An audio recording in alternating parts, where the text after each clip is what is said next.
Assalamualaikum warahmatullahi wabarakatuh. Halo teman-teman semua, perkenalkan nama saya Hilman Syahabuddin, mahasiswa Universitas Pendidikan Indonesia pada program studi pendidikan sosiologi. Pada video kali ini saya akan berbagi pengetahuan kepada teman-teman semua mengenai ilmu yang berhubungan dengan program studi saya, yaitu pendidikan sosiologi.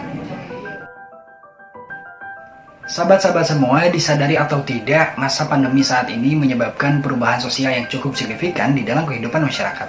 Ada berbagai permasalahan yang muncul seiring dengan masa pandemi ini yang masih saja terus berlanjut.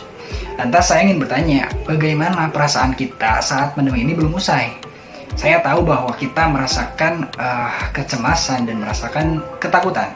Nah, perlu kalian ketahui juga bahwa perasaan takut dan cemas ini dibenarkan oleh salah satu ilmuwan yang bernama Nick Gill dalam kutipannya dalam bukunya yaitu Genetic of Society, Sociology of Disease, dalam pembahasannya yaitu fenomena wabah penyakit di masyarakat yang membuat masyarakat itu sendiri menjadi takut dan cemas.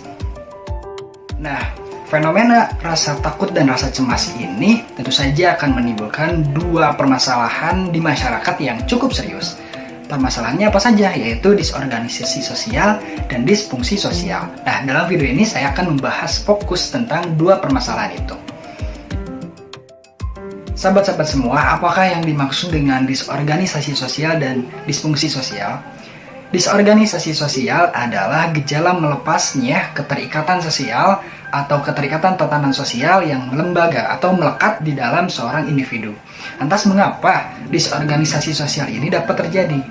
Nah, ada kalanya masyarakat tidak dapat menerima perubahan yang terjadi di lingkungannya. Akibatnya, situasi di dalam masyarakat justru menjadi dan mengarah kepada situasi yang tidak kondusif atau tidak menentu.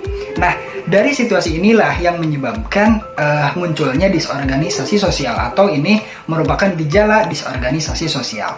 Nah, secara fungsional, gejala disorganisasi sosial adalah sesuatu yang dapat dipandang sebagai tindakan dari sejumlah individu atau sekelompok individu yang tidak dapat bersaing dengan perubahan yang cepat di dalam lingkungannya, seperti contoh pandemi sekarang ini.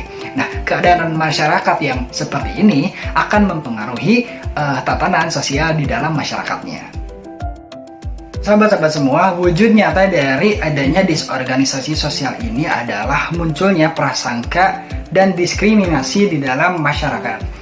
Nah, wujud nyata dari prasangka sendiri dapat kita lihat dari reaksi masyarakat di Indonesia, khususnya ketika menghadapi wabah pandemi COVID-19 ini. Kita tahu bahwa reaksi masyarakat itu berbeda-beda. Ada yang patuh kepada pemerintah, tetap menjaga protokol kesehatan, bahkan ada yang menentang, tetap saja keluar tanpa memperhatikan protokol kesehatan.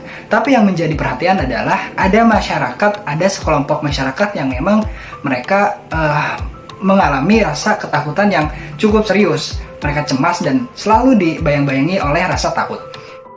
Nah, reaksi ini sebenarnya didasari oleh satu hal yang sama. Apa? Yaitu kekhawatiran masyarakat terinfeksi oleh COVID-19 ini. Nah, kita tahu bahwa prasangka adalah sesuatu yang memang wajar.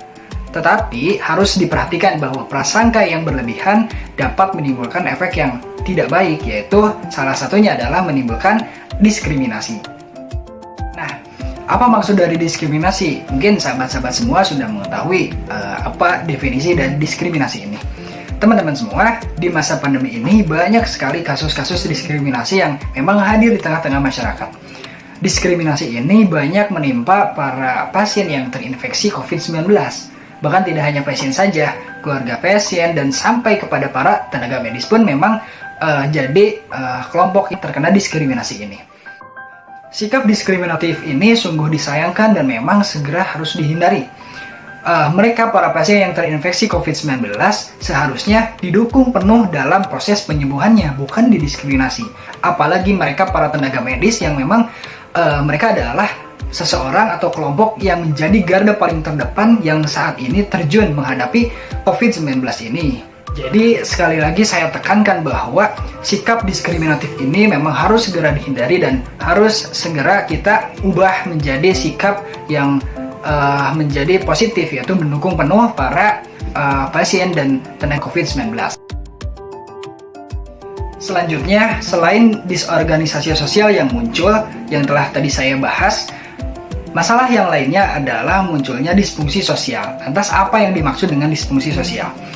Dikutip dari Glosarium Kementerian Sosial, yang dimaksud dengan disfungsi sosial adalah kondisi seseorang yang tidak mampu melaksanakan peran sosialnya yang sesuai dengan tugas dan tanggung jawabnya di dalam masyarakat dan sesuai dengan harapan orang lain di dalam lingkungannya. Nah, disfungsi sosial ini menyebabkan masyarakat tidak dapat menjalankan peran sosialnya dengan baik di dalam masyarakatnya. Nah, dihubungkan dengan COVID-19 adalah ketika seseorang mempunyai rasa takut, maka rasa takut ini akan menyebabkan disfungsi sosial. Selanjutnya, ada beberapa ilmuwan yang mendefinisikan disfungsi sosial ini, salah satunya adalah Stanzelini dan Ballerini.